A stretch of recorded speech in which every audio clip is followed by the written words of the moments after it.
La Russie et l'Ukraine ont tenu une autre séance de pourparlers aujourd'hui en Turquie. Raymond, les deux parties ont convenu d'un nouvel échange de prisonniers. Voilà, c'est ce qu'ont annoncé les représentants russes et ukrainiens. Vous voyez ici le ministre ukrainien de la Défense qui était à la table des négociations ce matin. Ça s'est déroulé effectivement du côté d'Istanbul.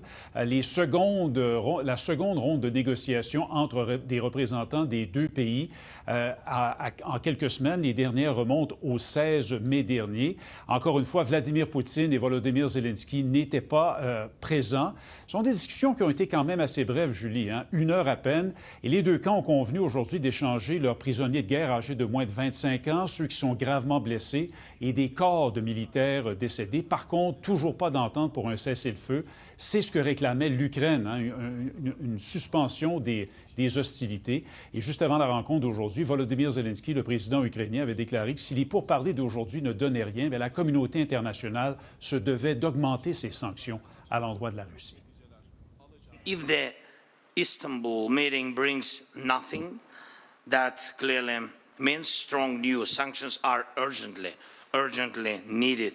Specifically, the strongest sanctions President Trump promised.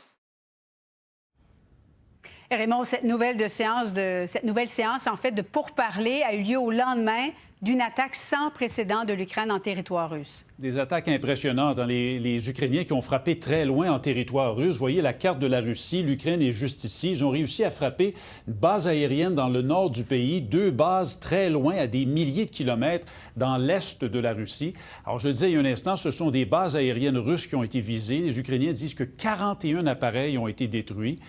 Des bombardiers stratégiques que les Russes pourraient avoir bien du mal à remplacer. Alors, on peut parler d'une démonstration de force de la part des Ukrainiens, Julie. Reste à voir maintenant si Vladimir Poutine et les Russes vont répliquer à ce qu'on a vu hier. Absolument. Merci, Raymond. Il n'y a pas de quoi, au revoir.